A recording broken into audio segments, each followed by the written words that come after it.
जिला पंचायत के अध्यक्ष आदरणीय रश्मि पटेल जी और सभी मंच पर बैठे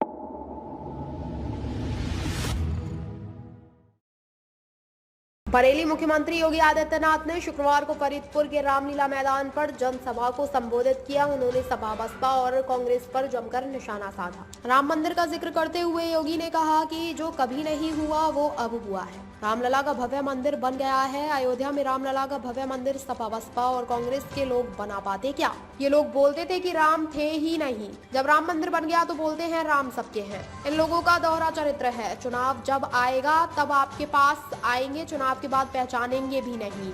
वह फिल्मी गाना है, मेरे अंगने में तुम्हारा क्या काम है। यही बोलेंगे सपा बसपा और कांग्रेस के लोग झूठ बोलते हैं। सपा और कांग्रेस पर जमकर बरसे मुख्यमंत्री ने कहा कि 2014 से पहले दुनिया में सम्मान नहीं था, आतंकवादी गतिविधियां बढ़ रही थी, बेटी व्यापारी सुरक्षित नहीं थे, लोग भूखे मरते थे, किसान आत्महत्या करता था, आस्था के साथ खिलवाड़ होता था। कांग्रेस की सरकारें कहती थी कि राम और कृष्ण हुए ही नहीं। समाजवादी पार्टी के लोग कहते थे जय श्री राम बोलोगे तो अंदर बंद कर देंगे। 2014 के बाद भारत देखिए, दुनिया में सम्मान बढ़ा है, सीएम सुरक्षित है, आतंकवाद और नक्सलवाद पूरी तरह से समाप्त हुआ है।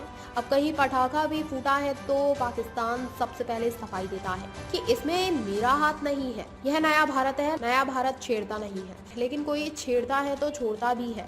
सरकार के कामों को गिनाया, सीएम योगी ने सरकार के कामों को गिनाया। कहा आज एक तरफ सुरक्षा और सम्मान है, दूसरी तरफ विकास और लोक कल्याण है। 80 करोड़ लोगों को निःशुल्क राशन मिल रहा है। आयुष्मान भारत के तहत लोगों को स्वास्थ्य लाभ दिया जा रहा है। फरीदपुर से मुन्ना सिंह की रिपोर्ट। मंत्री कुंवर ब्रजेश सिंह जी,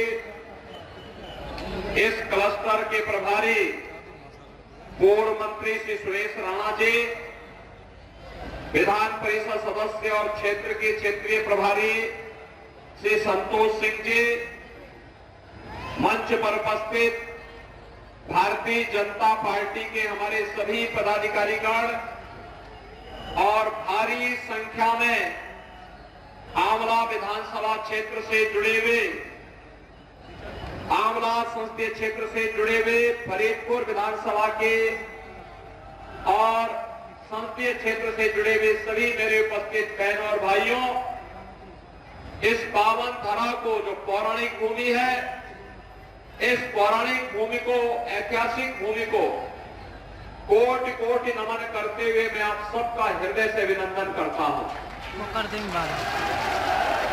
बहनों और भाइयों, इस कलयुग के जो अवतार होने वाले हैं भगवान कल्की महाराज श्री हरि के अवतार के रूप में, आज मैं प्रातः काल उनकी पावन धरा संभल में था।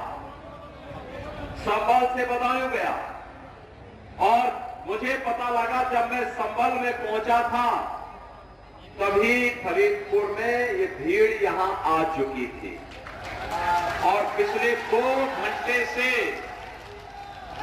आपने उत्साह और धैर्य के साथ यहां पर भारतीय जनता पार्टी के प्रत्याशी को अपना आशीर्वाद देने के लिए आए हैं।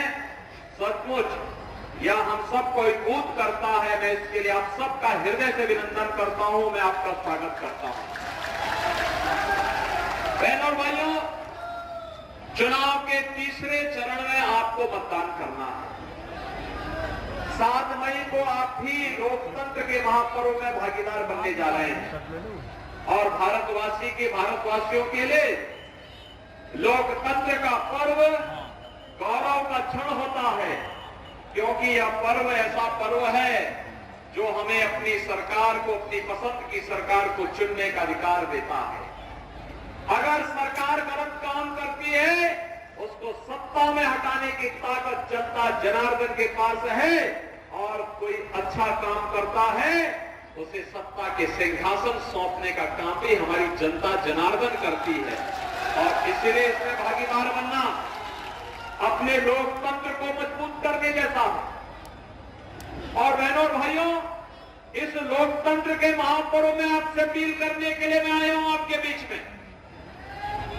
आपने देश के अंदर कांग्रेस, सपा, बसपा के कार्यकाल को भी देखा है और भारतीय जनता पार्टी के नेतृत्व में मोदी जी के भी कार्यकाल को आपने देखा है। बहनों और भाइयों, दोनों के के कार्यकाल आपके हैं। नीर चीर विवेक का परिचय देकर के हम सबको आज निर्णय लेने की स्थिति में आना होगा। और मैं इसीलिए आपका आह्वान करने के लिए आया हूं कि 2014 के पहले का भारत, बहुत पुरानी बातों में नहीं जाना चाहता, लेकिन मैं केवल 2014 के पहले का भारत और 2014 के बाद के भारत में ही आपसे चर्चा करना चाहता हूं। बहनों और भाइयों, 2014 के पहले का भारत दुनिया में सम्मान नहीं था, के लिए वहां से समर्थन देने की बात कर रहा है।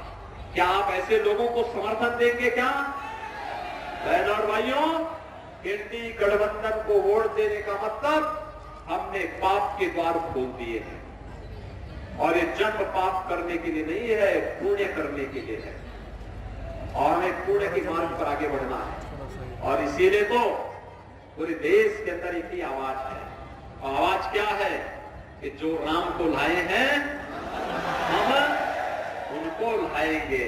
और इसीलिए इस ध्वनि के साथ पूरे देश के अंदर एक बार एक स्वर से लोग बोल रहे हैं कि फिर एक बार मोदी सरकार, फिर एक बार, पीछे तक बोलो फरीदपुर वासियों, पीछे तक आवाज आनी चाहिए, फिर एक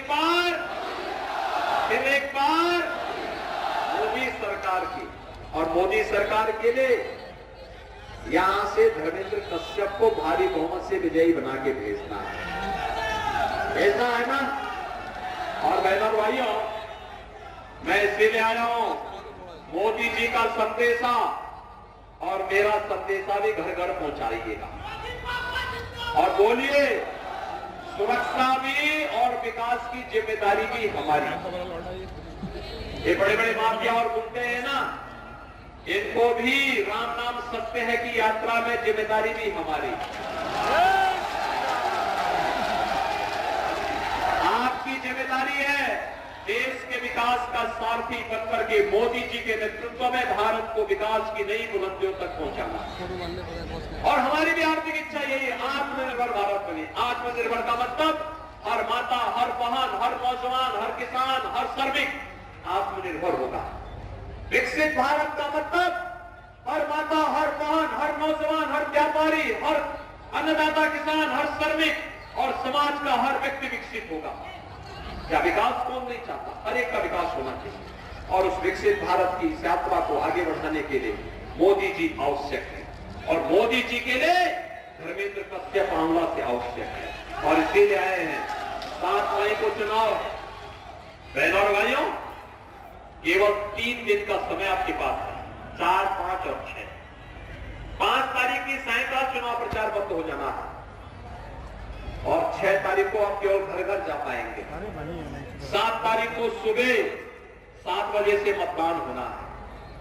आपसे मेरी विनम्र अपील है, अगले 3 दिन घर घर जाकर के धर्मेंद्र कश्यप बन करके, मोदी जी और योगी जी का प्रतिनिधि बन करके एक एक घर में जाकर के बताइए, जगाइए, देश के लिए, आने वाली पीढ़ी के लिए, विकास के लिए, सुरक्षित भारत के लिए और विकसित भारत के लिए फिर से भाजपा आवश्यक है, और उस भाजपा के लिए आपका आशीर्वाद आवश्यक है। लेकिन ये तभी संभव होगा जब आप चुनाव के दिन जागरूक होंगे।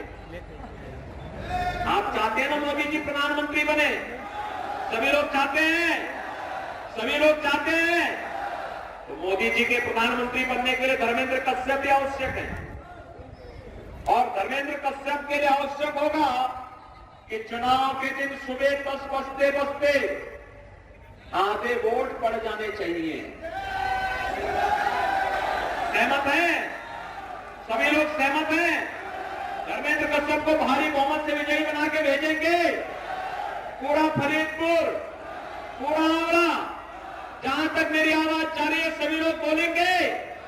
सभी लोग सहमत हैं?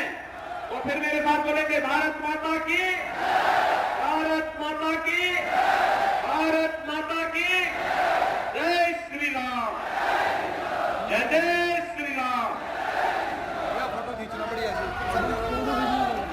ताज़ा खबरों से जुड़े रहने के लिए हमारे चैनल को सब्सक्राइब करें और बेल आइकन को दबाना ना भूलें, ताकि हर खबर की नोटिफिकेशन आपको मिलती रहे।